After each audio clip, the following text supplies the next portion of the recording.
Calling all pollywogs. Stay tuned for the hit show, The Land of the Lost. It's spinny, it's fishy, it's spin-tastic. And it has prizes for lucky winners every week. The Mutual Broadcasting System presents The Land of the Lost. And its discoverer, the well-known storyteller, Isabel Manning Hewson.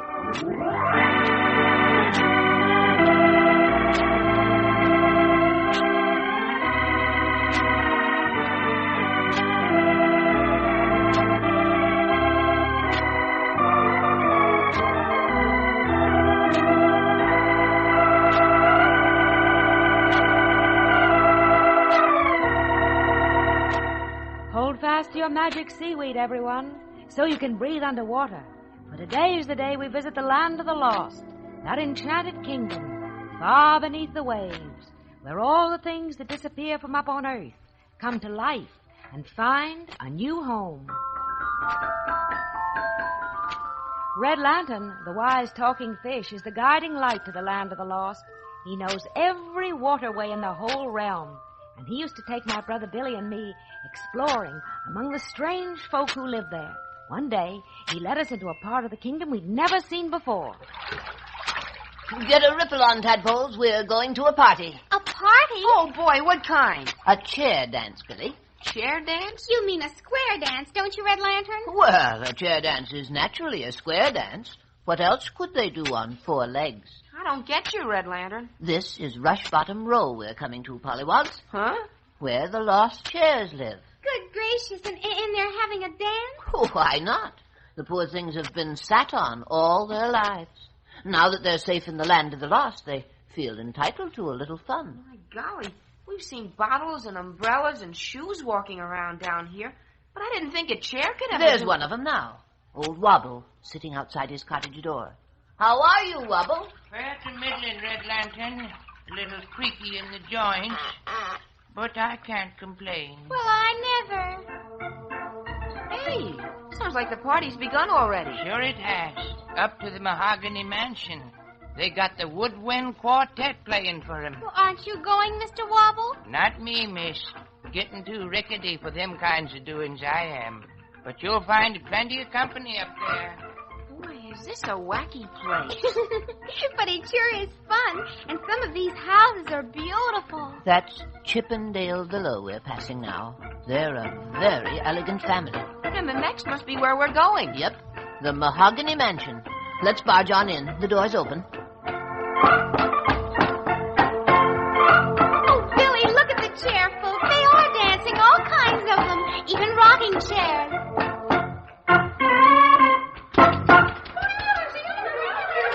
Arm in arm, swing your partners. Now down the center to your favorite tune, the slipcover stomp. Play the slipcover stomp. It's a catchy air for any kind of chair to shake a shapely leg to. We can't refrain from going round again. In fact, we always beg to. It's a 1 foot, 2 feet, 3 feet, 4, And take your partner's arm. Oh, you can rock your lady up and down the floor and never come to harm. Oh. roll those casters, folks. Oh, the ballroom chairs, they like to put on airs. They're a bunch of gilded gallants. But the Morris boys have far more poise. They never lose their balance. Just see those wing chairs flying by. And watch the Windsors bow, folks. It's a lot more fun for everyone than sitting out and howl, folks. Bravo, nice going there. Oh, Red Lantern, I didn't see you come in. How do you do, Madam Mahogany? Kind of you to take these Earth kids off my flippers for me. Oh, delighted, I'm sure. But won't you? Sorry, got to trickle along. See you later, small fry. Goodbye, Red Lantern. Well, now let me introduce you newcomers to some of our guests. Isabel, Mr. Morris Chair. A pleasure. May I have the next 4 step? Well... Later, perhaps.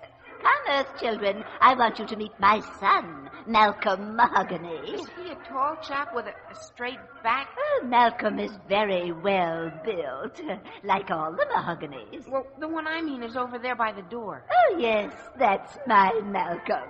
Talking to that pretty little red chair, the one in the checked apron? Checked apron? Merciful beeswax, it's that kitchen chair again. Excuse me, will you? Oh, what are you doing here, Cherry Kitchen Chair?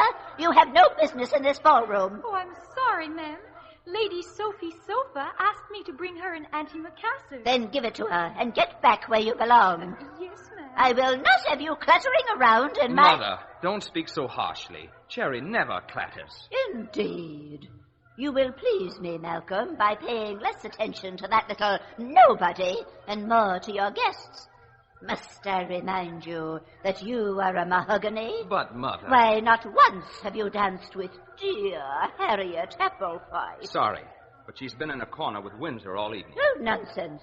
Besides, we have two very special visitors here, Isabel and Billy. Oh, Red Lantern's friends. Nice to meet you. Pray see that they enjoy themselves. Oh, we'll be all right, thank you. Judge Chippendale, how nice. You don't have to bother about us, Mr. Mahogany. Call me Malcolm, Billy. Gee, being polite to so many people is quite a job, isn't it? Oh, that's not the trouble. It's just that my mother is so Victorian. Her ideas are as old-fashioned as her upholstery. You mean... Well, now, you take this Harriet Hepplewhite. Oh, nice enough and all that, but... But not as sweet as the little kitchen chair? Why, how did you guess? We saw you talking to her. I asked her to dance, but she was afraid. Can you beat that? Afraid because she works in our kitchen. Why, Cherry is worth a dozen of these ladder-backed, highfalutin... Malcolm? Yes, Mother. Harriet Hepplewhite is standing alone against the wall. Oh, very well. Billy, isn't Malcolm good-looking? Oh, that blind, foolish son of mine, taken in by a little upstart from some cheap factory. Well, I've seen enough. I am going to put a stop to it once and for all. Boy, old Lady Mahogany's mad. She's about to pop those buttons off her trimming. What do you suppose she's going to do, Billy? Search me. Let's go after her and see. All right. She went galumphing through this door here. Oh, this must be the pantry. Listen. Now you listen to me. Listen, there's the old girl in the kitchen just ahead with Cherry. Ungrateful creature. You came down here from Earth without so much as a reference, and I took you into my home. But I'm very grateful, Madam Mahogany. I've tried to please you. Tried to please me? Ha! You've bent all your efforts on pleasing my son Malcolm, and apparently you've succeeded. That's not fair, Madam Mahogany. I never even spoke to your son before he spoke to me. Oh, you've been sly, no doubt about that. What? You knew how to make him sorry for you without saying a word. Could I help it if he saw I was unhappy? I thought he was only being kind until... Until what, pray? Until I found out he loved me. Loved you? What preposterous nonsense is this? It's true, Madam Mahogany, and I love him. What? You, a common kitchen chair, dare presume to match yourself with a Mahogany? Don't you realize it would ruin him? Ruin Malcolm? What do you suppose his friends would think of him? Why, they'd turn their backs on him for life, close their parlor doors to him. But why? Because Malcolm has a tradition to uphold. He owes it to his family, to all settee society, to choose a bride who will be an ornament to any drawing room. But Malcolm doesn't care about settee society. He told me so. Oh, he may say so, my dear, but he would be miserable anywhere else. But I... Oh, stop and think, Cherry. Would you condemn a chair of his quality, the chair you say you love, to spending the rest of his life in pantries, back halls, shabby spare rooms? Oh, no. That's what will happen if he marries you. He'll be an outcast, and you will be to blame. I? Yes. If you really care for Malcolm, give him up, Cherry. Give him up? I know it's hard, my dear, but you say you love him. Here is your chance to prove it.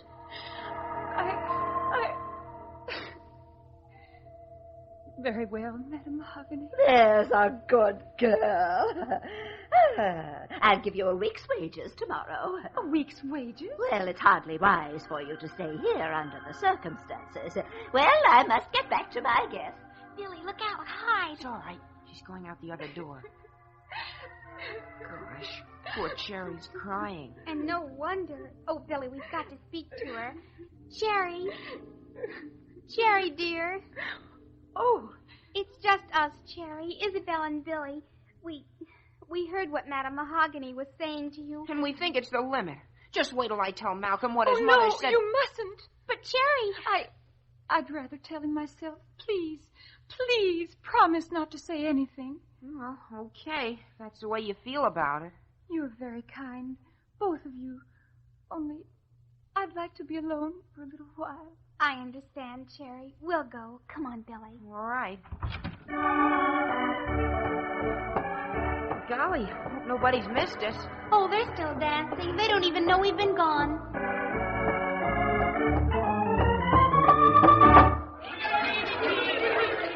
Here comes Malcolm. He's gotten rid of Miss Hepplewhite. Well, kids, having any fun? Oh, yes. I think that this is a perfect... Wait! Attention! Chairmen and chair ladies. Hey, what's that footstool saying? Must be announcing another guest. The Honorable Mr. Duncan Fife.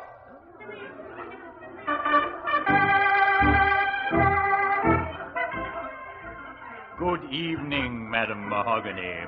Oh, my, what a wonderful-looking old chair. An aristocrat of the old school, miss. The most distinguished of us all. Oh, my dear Mr. Fife, this is a real honor. The pleasure is all mine. An invitation from my dear friend, Madam Mahogany, is never to be refused. Oh, so gracious of you. I go out very seldom these days. Can't abide the modern furniture generation. Oh, shocking, simply shocking, with their low backs and bare aluminum legs. But in your house, Madam Mahogany, I always feel at home. It's like old times being here. Ah, those were the days, Mr. Fife. They don't come like us anymore. I'm frank to say I glory in the fact that I'm Victorian. I don't regret my ample curves. They say they're very pleasing to the optic nerves. And I'll never cease to say or sing that a shapely mohair buckle is a graceful thing. Quite so, dear lady. When I was a lad, I went to school, where a very high polish was the daily rule. If the master's orders were disdained, then one and all our seats were tamed. Yes, I learned it at the high chair's feet. If I didn't mind my manners, he would cane my seat. Oh, how dreadful. At modern chairs we look askance. They're hardly worth a second glance. In fact, from what we see and hear, there's absolutely nothing to them but veneer. They never can compare with such as we, who were built of solid walnut and mahogany.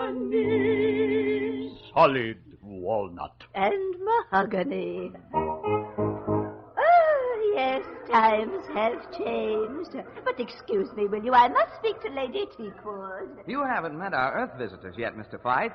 This is Isabel. Well. You look like a nice little lapful, my dear. And this is Billy. How do you do, Billy? Your first chair dance, I presume? Yes, sir. Why doesn't Malcolm get partners for you two? Oh, busy sitting out with Harriet Hepplewhite, I suppose. Not at all, sir. Now. Can't an old antique like me have his little joke? Miss Hepplewhite is a splendid gal, the very finest grain, and plenty of polish. You couldn't do better, my boy. Sorry, Mr. Fife, but I fear I can't agree with you. Huh? What's that? I have the highest respect for Miss Hepplewhite, but not the slightest affection. Rubbish and lemon oil. Then it's true. I beg your pardon. Your good mother has felt some alarm lately about A young chair, miss, of rather humble origin. So that's why you're here, Mr. Fife. My mother wanted you to speak to me about Cherry. Come, my boy, don't lose your balance. An old chair like me knows all about these things. Been through 'em myself. I remember a little affair with a piano stool. Gave her quite a whirl, I can tell you. But Cherry's no dizzy dame like that. It's love with us. Real love. Now, my lad, don't ask a seasoned old period piece like Duncan Fife to believe that. Then come and meet her yourself, sir. You'll see. Meet her? Yes. You propose that we call upon her in the the kitchen? I might have known that was too much to ask. Wait, my boy. I'm not quite such a knobby old snob as you think me. Lead the way. Thanks, Mr. Fife. You're the real thing. I can guarantee I'm no reproduction. Come along, you youngsters. This way, sir. Oh, Billy, I'm so glad for Cherry. I know Mr. Fife will like her. Here we are, Mr. Fife, But where is she? Cherry? Cherry? That's odd. She said she'd wait for me here. Cherry? Well, another time, Lou. Suppose Wait, look, Mr. Mahogany, here on the table. A note addressed to you. A note? Well, let's see. Oh. What is it, Malcolm? What is it, my boy? Cherry, she's gone. Huh? Listen to this. Dear Malcolm, we would never have been happy together. I don't belong in your world, and you would be wretched in mine. Goodbye, Cherry. Oh, Malcolm. I can't believe it. Oh, too bad, old chap, but perhaps it's better this way. Better? When she's knocked the feet out from under me? Don't be a sap, Malcolm. Your mother made her. Billy. My mother? What do you mean? I'm sorry. We promised Cherry not to tell. Well, I'll find out for myself then. Malcolm, wait. Look out for the door, Mr. Fife.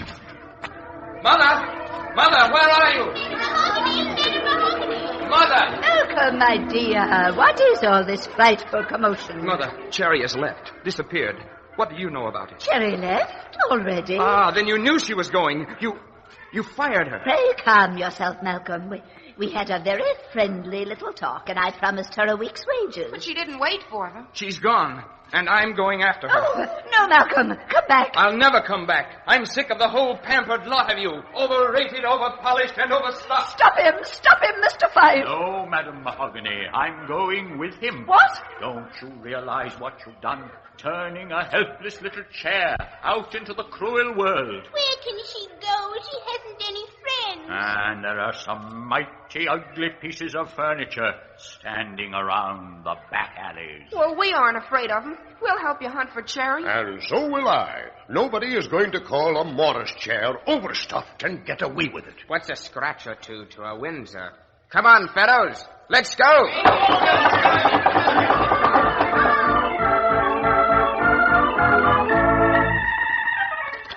Why, Mr. Fife. Good evening, Mrs. Maple. May I ask if a young person named Cherry has come here seeking employment as a kitchen chair? Why, no.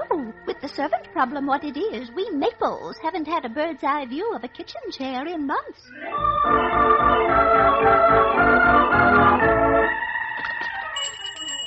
Excuse me, Mr. Barber Chair. Did a red kitchen chair pass by your shop? Say, you're the third person to come in here in a lather about that chair.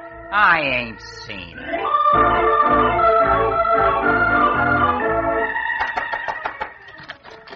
Woodwork Hospital, come in. Dr. Gumwood, has any accident to a little kitchen chair been reported within the last hour? No, sir. No patients here but an old settle with a slight case of termites.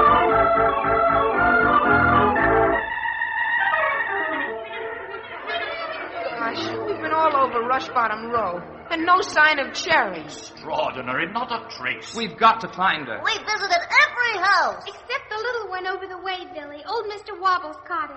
He wouldn't know anything about her. Well, it wouldn't hurt to ask. Just wait a minute. What is it? Who's there? It's me, Mr. Wobble, Isabel. Oh, the little Earth girl.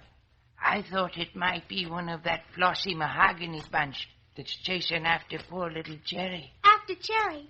You mean you know where she is? She's right in here, miss. Oh, Billy, Mr. Mahogany, I found Cherry. She's in Mr. Wobble's cottage. Found her! Found Cherry? Let me in. No, you don't, mister. Take your foot out of my door. But Mr. Wobble, he's just got to see her. I've been frantic. And you nearly drove Cherry frantic. She was on her way to throw herself on the junk pile. Oh, how terrible. On the junk pile? Oh, no. But it wasn't Malcolm's fault, Mr. Wobble. He wants to marry Cherry. She's a better off without him. If she ain't fancy enough for them fine hardwoods to treat her like an equal, let him leave her alone. You're talking sawdust, Wobble. Out of my way. Cherry! Malcolm! Oh, Malcolm, please. It's no use. But, my darling, I love you. We'll go somewhere else to live. Leave Rushbottom Row. Leave Rushbottom Row with that lovely creature? Not if Duncan Fife has anything to say about it. Oh, Mr. Fife! Why didn't you tell me about this wood nymph? What's the matter with all you four-legged fools that you fail to recognize this lady for a member of the famous Sheraton family? A Sheraton? Cherry? Look at those graceful lines, those tapering ankles, that exquisite posture. Why, even a gingham apron and unbecoming paint can't disguise her ancestry. Tell me, my child, how did you ever come to be treated as a kitchen chair? I hardly remember, sir. My twin sister and I were left with a poor family when we were very young. When their home was broken up, we were separated. I've been just a nobody ever since. Your sister. I knew it. The famous Mary Sheraton. Yes, Mary. That was her name. Oh, what has become of her? Mary Sheraton, my dear, won the grand prize last year as the most beautiful chair at the Fine Arts Furniture Exhibit upon Earth. You mean she's beautiful? And so will you be, my dear. Oh, Mr. Duncan Fife, I'm the happiest chair in the whole world. Because you're Miss Sheridan now? No, Billy. I'm happy because my Malcolm loved me when I was just plain little cherry kitchen chair. And I always will. Come to my arms. Hurrah for Mrs. Mahogany to be! We're glad to see you found a bride who's worthy of your family pride. She's beautiful, she's kind and good, and entirely constructed of the finest wood. Yes, entirely constructed of the finest wood. Oh, you couldn't find a sounder pair than Malcolm and his dainty little lady chair. Oh, no, you couldn't find a sounder pair than Malcolm and his dainty little lady chair.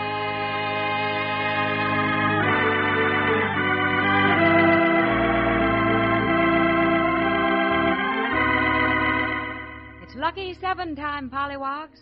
But first, a question. And I want each one of you, if you will, to send me your answer. Just a penny postcard will do. You'll hear the address later. What I want to know is, would you rather hear the Land of the Lost program on Saturday mornings or at 5:30 Eastern Standard Time, Saturday afternoons? Got that? Would you rather hear the Land of the Lost on Saturday mornings or at 5:30 Eastern Standard Time, Saturday afternoons? Please get your answer off right away because, you see, this is your program, and we want it on the air at the time the majority of you like best. Now here's news for all our friends in St. Louis.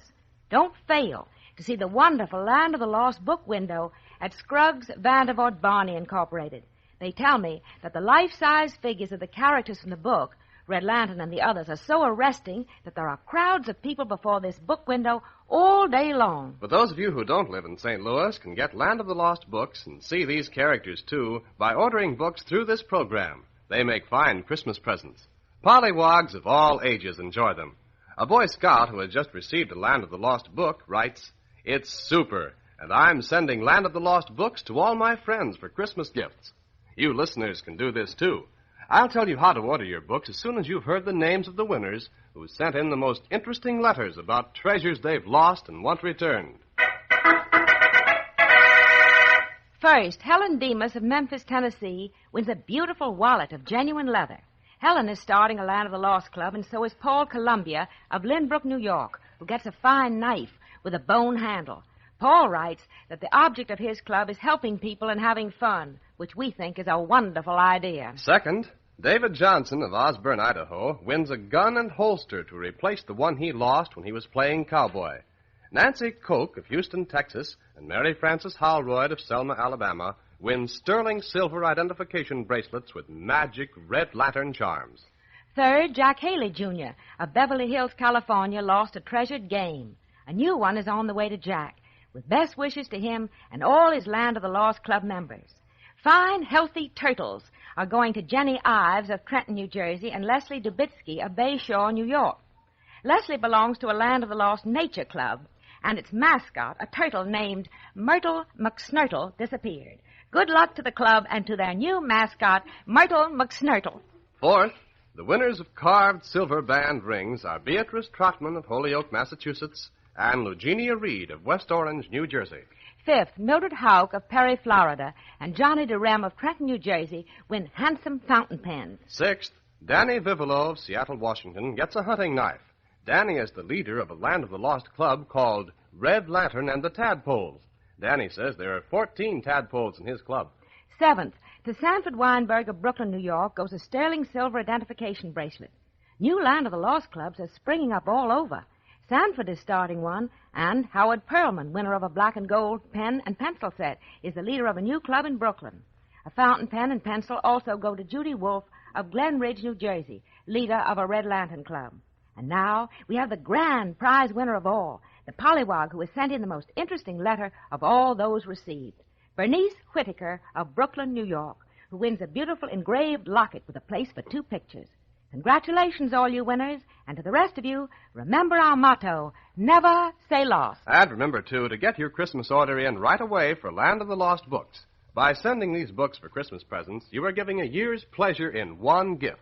That's because the Land of the Lost program is broadcast each week, and with your book beside you, you can look at the pictures of the characters as you listen to the show. One of our listeners wrote me, it was lots of fun listening to the program before receiving my Land of the Lost book, but it is even more fun now, for when I hear Red Lantern, Kid Squid, or the fish folks speaking, I can look right at the pictures of them. Of course, you can get Land of the Lost books at bookstores all over the country, but the only way you can get a Red Lantern badge with your book is by ordering it through this program. That's because this badge of the one and only Red Lantern is a present to you pollywogs from Isabel Manning Hewson. We will mail your books and badges direct to you or wherever you want them to go. Order as many as you like and send $2 in cash, check, or money order for each book. Address your orders to the Land of the Lost, Mutual Broadcasting System, Box 222, Times Square Station, New York. I'll repeat the address. The Land of the Lost, Box 222, Times Square Station, New York.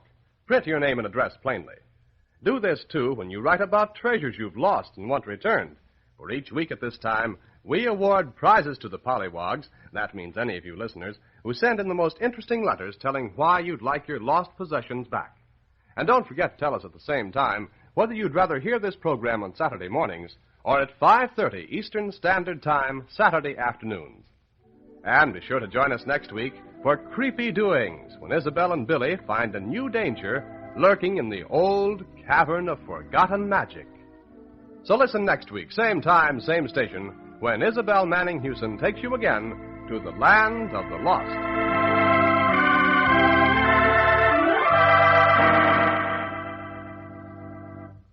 The Land of the Lost is an original story by Isabel Manning Hewson. The director is Cyril Armbruster. Vocal arrangements, Peggy Marshall. Lyrics, Barbara Miller. Musical background, Gene Perazzo.